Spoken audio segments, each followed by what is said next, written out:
తిరుమల శ్రీవారి వైకుంఠ ద్వార దర్శనం కోసం తిరుపతిలో ఏర్పాటు చేసిన కౌంటర్లలో బుధవారం రాత్రి జరిగిన తొక్కిసలాటలో 6 మంది భక్తులు మృతి చెందడానికి రాష్ట ప్రభుత్వం టీటీడీ పోలీసుల సమన్వయ లోపం పటిష్ట చర్యలు తీసుకోకపోవడమే కారణమని తిరుపతి నగర కాంగ్రెస్ పార్టీ అధ్యక్షులు గౌడపేరు చిట్టిబాబు ఆరోపించారు.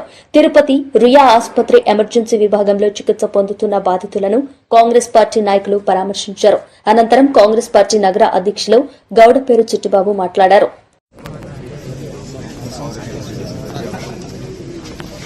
స్టేట్ వైస్ అది 2 గ్రౌండ్స్ అనేవి చాలా చిన్నవి సార్.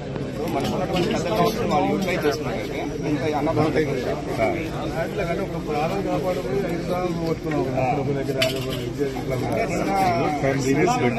మెయింటెనెన్స్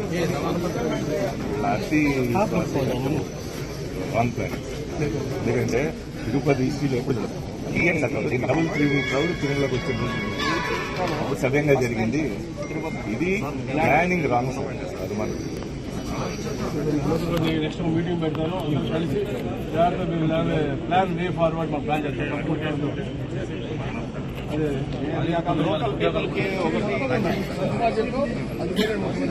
ఇచ్చిన దానివల్ల మొత్తం స్టేట్ లో ఉండే వాళ్ళు కానీ పక్క స్టేట్ లో వాళ్ళు కానీ మొత్తం వచ్చేసి లోకల్ గానే దూరేశారు సార్. దానివల్ల చాలా ప్రాబ్లం అయింది. దానివల్లనే ఇంత జరిగింది సార్. మెయింటెనెన్స్ సరిగా చేయలేదు సార్. సర్కార్ 25 లక్షలు చేసింది సార్. వాళ్ళకి ₹1 కోటి ఎక్స్గ్రేషియా పెంచి వాళ్ళకి అదే విధంగా ఒక జాబ్ ఇవ్వాలి సార్. వాళ్ళకి మొత్తం ఇప్పుడు ప్రాబ్లంలో గాయాలు తగిలిన వాళ్ళు కూడా వాళ్ళకి మెయింటెనెన్స్ కి మొత్తం వాళ్ళకి కూడా 10 లక్షలు ప్రకటిస్తూ అది కాకుండా గవర్నమెంటే మొత్తం వాళ్ళకి కూడా చూసుకోవాలి సార్. మంత్రి గారు కూడా సీఎం గారు వస్తున్నారు. వాళ్ళతో మాట్లాడి మీరు కూడా ఒక రిప్రజెంటేషన్ ఇవ్వండి. దాన్ని బట్టి మేము చేస్తామన్నారు సార్. మెయింటెనెన్స్ లోపం సార్. మెయింటెనెన్స్ లోపం, అడ్వర్టైజ్మెంట్ ఓవర్ గా ఇచ్చేది. ఇది మామూలుగా 91 కౌంటర్ అనేది ఓన్లీ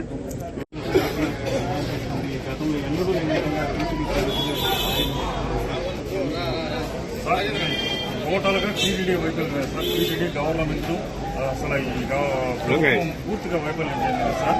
దీంట్లో మెయింటెనెన్స్ సరిలేదు. మెయిన్ మామూలుగా వచ్చేసి లోకల్స్ కి పెట్టేది కౌంటర్స్ లోకల్స్ కి పెడతారే కానీ మొత్తం వీళ్ళు విపరీతమైన అడ్వర్టైజ్మెంట్ ఇచ్చేసి స్టేట్ మొత్తం నుంచి 4-5 ఇంటర్వ్యూలు పెట్టి మొత్తం జనాల్ని మొత్తం తిరుపతిలోకి డైవర్ట్ చేసినారు సార్. దానివల్లనే తొక్కిసలాట వచ్చింది. అసలు ఆ విధంగా చేయకూడదు సార్. లోకల్ కన్నప్పుడు లోకల్ చేయాలి. ఇక్కడ దాదాపు 4 లక్షల మంది దాకున్నారు సార్.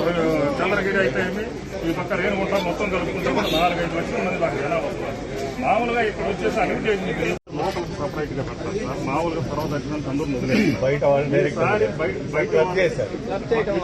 ఇంటర్వ్యూలు ఇచ్చేసి అడ్వర్టైజ్మెంట్ జనాలు ఎక్కువ బయట వాళ్ళు తిరుపతి బయట వాళ్ళు డైరెక్ట్ కొండకెళ్ళారు. మాట్లాడితే లోకల్ అనేది కంబైండ్ అయిపోయి జరిగింది.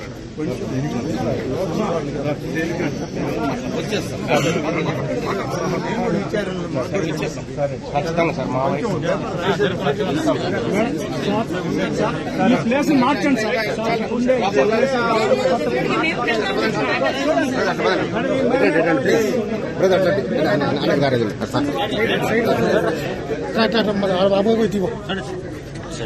అట్ట వచ్చిందా